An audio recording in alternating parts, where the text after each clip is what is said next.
जय श्री माता जी। आप सभी सहजी भाई और बहनों का today Sahajyoga news India YouTube channel पर हृदय से स्वागत है। आज हम एक और नए सहजयोग मिरेकल के बारे में जानेंगे। जब भी हम सहजयोगा का कार्य प्रचार प्रसार करते हैं तब श्री माता जी स्वयं वहां उपस्थित रहकर हमारी सहायता करती हैं। श्री माता जी किस प्रकार से यह सब करती हैं और हम सब बस एक माध्यम बनकर रहते हैं। सुनिए इस अद्भुत, अविश्वसनीय, अकल्पनीय मिरेकल में एक बार जरूर आप सभी। श्री माताजी मेरे पीछे दैवीय रोशनी के रूप में आकर खड़ी थी। श्री माताजी मेरे पीछे दैवीय रोशनी के रूप में आकर खड़ी थी। यह मिरेकल ज्येष्ठ सहजयोगी वीएन फड़के इनके अनुभवाचे बोल इस किताब से साभार किया गया है। यह 1978 में हुआ था। मिस्टर मराठे मेरा दोस्त हमारे पड़ोस में रहता था। मैं सहज योग के सिलसिले में नियमित रूप से उसके घर जाता था। एक दिन उसने लापरवाही से कहा, अहो फड़के, चैटिंग के लिए एक रविवार की सुबह हमारे घर आओ, मुझे सहज के बारे में जानकारी चाहिए। मैंने कहा ठीक है और एक रविवार को उसके घर जाने का निश्चय किया। रविवार का दिन उनका भी था और मेरा भी। मैं सुबह उठा, स्नान किया, पूजा पाठ किया, ध्यान किया और श्री माताजी की तस्वीर के सामने प्रार्थना की, श्री माताजी, मैं श्री मराठे के घर जा रहा हूँ, कृपया मुझे बोलने की प्रेरणा दें। सहज योग के लिए क्या आवश्यक है। इस प्रकार प्रार्थना करके मैं श्री मराठे के घर के लिए निकल पड़ा। सुबह के लगभग 10 बज रहे थे। वह मुझे देखकर बहुत खुश हुए। वह कुछ देर मेरे साथ बैठे और फिर लगभग 7 से 8 सेवानिवृत्त लोग आए जिन्हें उन्होंने अपने घर आमंत्रित किया था। मैं समझ नहीं पाया कि क्या था चल रहा है। हम सब गोल घेरे में बैठ गए। मैं खाट पर बैठा था और वे सभी कुर्सियों पर बैठे थे। मैंने मन ही मन श्री माताजी के चरणों में प्रणाम किया और चुपचाप कहा, श्री माताजी, अभी मेरी परीक्षा चल रही है। ये सभी लोग क्या सवाल करने जा रहे हैं मैं। और थोड़ी ही देर में वे मुझसे सवाल पूछने लगे। उन लोगों ने ज्ञानेश्वरी, गीता, तुकाराम गाथा, दासबोध आदि सभी शास्त्रों को पढ़ लिया था। उन्होंने उन पुस्तकों के आधार पर प्रश्न पूछना शुरू कर दिया। मैंने अपनी आंखें बंद कर ली और श्री माताजी को याद करते हुए कहा, श्री माताजी, अब आप ही बचाओ।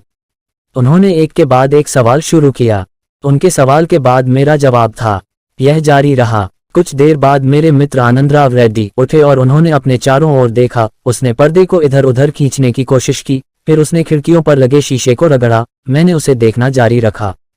मैं समझ नहीं पा रहा था कि वह क्या करने की कोशिश कर रहा है। दोपहर के करीब 2 बज रहे थे। फिर भी मैं बड़ी कुशलता से उनके सवालों का जवाब दे रहा था। उन्होंने दासबोध, ज्ञानेश्वरी, गीता, तुकाराम गाथा और उन सभी शास्त्रों को पढ़ा था और उन्हें कंठस्थ किया था। हमने चाय वगैरह ली। फिर उन्होंने कहा, हम सोच भी नहीं सकते कि आप हमारे सवालों का इतने अच्छे से जवाब कैसे दे पाए। क्या आपने ये शास्त्र पढ़े हैं। उन्हें बताया कि मैंने उन किताबों का एक भी पन्ना नहीं पढ़ा। वे बहुत हैरान थे। मुझे खुद भी यकीन नहीं हो रहा था कि इनमें से कोई भी किताब न पढ़कर मैं उनके सवालों का जवाब कैसे दे पाया। लगभग 2-3 दिनों के बाद मेरे दोस्त आनंदो के घर आए और मुझसे पूछा, फड़के साहब, आप परसों शानदार थे। मैंने उनसे कहा, मेरे मन में भी एक सवाल है। जब मैंने कुछ पढ़ा ही नहीं तो मैं उनके सारे सवालों का जवाब कैसे दे पाया। श्री माताजी की कृपा ही। लेकिन सवाल यहीं खत्म नहीं हुआ। तब श्री आनंदराव ने मुझसे कहा, अहो फड़के साहब, कल एक बड़ा चमत्कार हुआ। जिस स्थान पर आप कल बैठे थे वहां आपके पीछे की दीवार पर एक बड़ी चमकदार घाटी बन गई थी।